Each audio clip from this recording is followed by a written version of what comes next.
NTV జర్నలిస్టుల అక్రమ అరెస్టులపై స్పందించేందుకు ఉమ్మడి ఆంధ్రప్రదేశ్ హైకోర్టు తాత్కాలిక ప్రధాన న్యాయమూర్తిగా పనిచేసిన ఈశ్వరయ్య మనతో పాటు ఫోన్ లైన్లో సిద్ధంగా ఉన్నారు. ఆయన స్పందన తెలుసుకుందాం.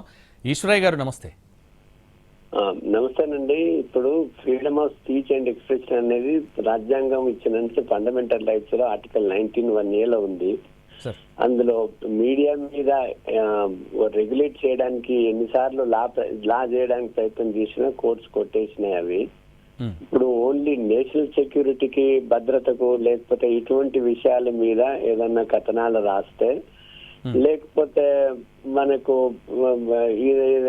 అంటే క్యారెక్టర్ అసాసినేషన్ అది చేస్తే కూడా ఒక పద్ధతి ప్రకారం చేయాలి. కానీ ఇప్పుడు ఫోన్ ట్యాపింగ్ కేసు ఉంది, ఎవరిని అరెస్ట్ చేశారండి? అంతకంటే పెద్ద హీనస్ క్రైమ్ ఉందా?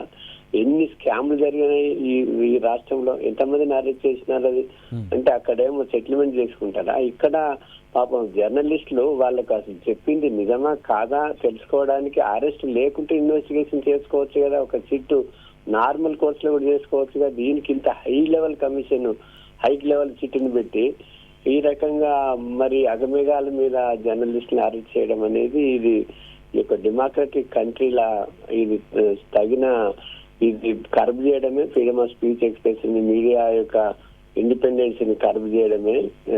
కానీ ఇది నార్మల్ గా ఒక సహజంగా చేసినట్టు కనబడట్లేదు. సరే, అలాగే పోలీసులు రాత్రి వేళ అర్ధరాత్రి అది కూడా ఎటువంటి నోటీసులు లేకుండా అరెస్ట్ వారెంట్ లేకుండా తీసుకెళ్లడాన్ని ఎలా చూడాలంటారు ఒక హైకోర్టు న్యాయమూర్తిగా? ఇప్పుడు ఏదన్నా సర్చ్ వారెంట్ తీసుకోవాలా, తర్వాత నోటీసులు ఇవ్వాలి ఇంటరాగేట్ చేయడానికి. సడన్ గా ఇంటరాగేషన్ చేయడానికి పిలిపిస్తే వాళ్ళు వస్తారు కదా. నోటీసులు ఇవ్వకుండా సడన్ గా ఏదో ఘోరం జరిగిపోతుంది, మర్డర్ జరిగిపోతుంది, రేపు జరిగిపోతున్నది అన్నట్లు ఈ రకంగా ఎంటర్ కావడం అనేది ఇది చాలా ఇది లాని అతిక్రమించడమే కానీ లా ప్రకారం నడుచుకున్నట్లు కనబడట్లేదు. సరే, అలాగే ఒక మహిళా జర్నలిస్ట్ మీద ఆఫీస్కి వచ్చారు, తన స్టేట్మెంట్ కూడా రికార్డ్ చేసుకున్నారు, తను సహకరించింది. అయినా సరే తనని మరి నైట్ టైం ఫోన్ చేయడం, ఇంటికి వెళ్ళి తలుపులు బద్దలు కొట్టి మరి వారితో మాట్లాడడానికి ట్రై చేయడం, మళ్ళీ ఇంకొకసారి విచారణకు రమ్మడం, ఇలా అంటే తనని ఇబ్బంది పెట్టడం ఎంతవరకు కరెక్ట్ అంటారు? ఇది కదా ఇప్పుడు వీళ్ళు చేసిన విషయాల మీద నేచురల్ గానే వాళ్ళకి నోటీసులు ఇచ్చి పిలిపించుకొని చేయొచ్చును. కానీ ఇక్కడ ఏం ఘోరం జరుగుతుందని, ఇక్కడ ఏమైనా నేషనల్ కుట్ర జరుగుతుందా లేకపోతే నేషనల్ విద్రోహం జరుగుతుందా? ఈ రకంగా అగమేఘాల మీద వచ్చి అంటే వీళ్ళు మనకు ఇప్పుడు రేపు ప్రభుత్వాలు మారినప్పుడల్లా పాపం వాళ్ళకి ఎదుర్కోవాల్సి వస్తుంది కదా ఇటువంటి పరిస్థితులలో కూడా. ఇప్పుడు ఏ గవర్నమెంట్ ఉంటే ఆ గవర్నమెంట్ చెప్పు చేతులలో ఒక వ్యవస్థలు పనిచేయడం అనేది వ్యవస్థకే అది ఒక ఒక మంచిది కాదు అనేది నా అభిప్రాయం. అది సరే, ఎటువంటి సర్చ్ వారెంట్ లేకుండా ఆఫీస్ మీదకి వచ్చి అన్ని చెక్ చేస్తాం అనడం ఎంతవరకు కరెక్ట్ అంటారు? అసలు కరెక్ట్ కానే కాదు అది. ఇది మరి ఇది violation of the freedom of speech and expression and normal laws. ఇప్పుడు మనకు సర్చ్ వారెంట్ తీసుకోవాలా, వాళ్ళని పిలిపించి ఇప్పుడు ఇట్స్ బేలబుల్ అఫెన్స్లే ఉంటాయి. ఇవి నాన్ బేలబుల్ హీనియస్ క్రైమ్ కాదు. అంటే చాలా అంటే హీనియస్ క్రైమ్ అంటే క్షమించాలని క్రైమ్ కాదు ఇది. అందులో చేశారా లేదా అని తెలుసుకోవడానికి నార్మల్ కోర్సులో పిలిపించి అడగొచ్చు కదా, తీసుకురావచ్చు కదా. సర్చ్ వారెంట్ తీసుకొని పోనీ ఏమున్నాయో మీరు సెక్యూర్ చేయొచ్చు కదా,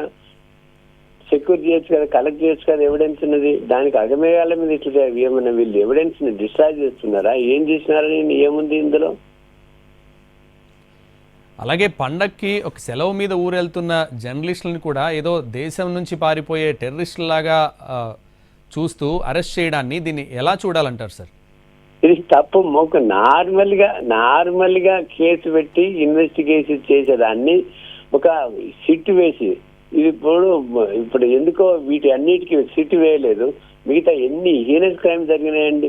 ఇప్పుడు ఫోన్ ట్యాపింగ్ కేసులు కానీ, ధరణి కానీ, లేకపోతే ఇంకేమన్నా ప్రాజెక్ట్స్ కానీ, లేకపోతే ఇంకెన్ని స్కామ్స్ జరిగినాయి.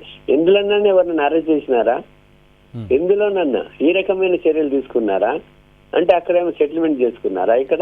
ఇక్కడ ఏదో మీకు అడుగులకు మడుగుతో వస్తలేదని ఎన్టీవీ యాజమాన్యం వాళ్ళ మీద కక్ష కట్టడమా? ఇది ఎందుకు ఈ డిస్క్రిమినేషన్ అనేది?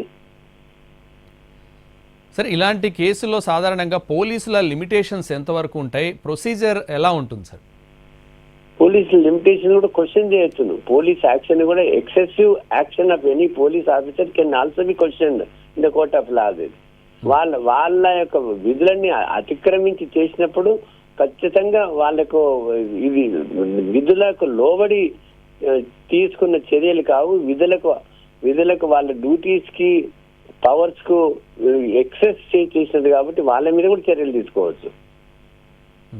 సరే, అది కూడా ఒక మహిళా జర్నలిస్ట్ మీద అంటే ఇంటికి నైట్ టైం ఇంటికి వెళ్ళి మరి ఇబ్బంది పెట్టడాన్ని ఎలా చూడాలంటారు? ఇది ఇప్పుడు వాళ్ళ యొక్క ఎవరో ఒక మహిళా ఐఏఎస్ ఆఫీసర్ ఉందని లేకపోతే ఇంకెవరో పాలకులు ఉన్నారని వాళ్ళకి అంటే వాళ్ళు మనుషులు కానీ వీళ్ళు మనుషులు కాదా?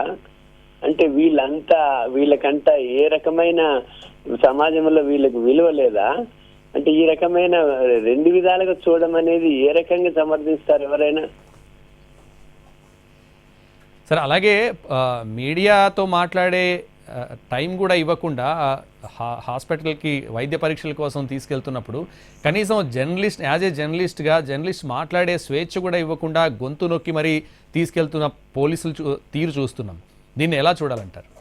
ఇప్పుడు గొంతు నొక్కినంత మాత్రాన అదృష్టం కొద్దీ ఈ భారతదేశంలో ఫ్రీడమ్ ఆఫ్ స్పీచ్ ఎక్స్ప్రెషన్ ఉంది, మీడియా ఇండిపెండెన్స్ ఉంది కాబట్టి గొంతు నొక్కినా ఎంత నొక్కినా కూడా అన్ని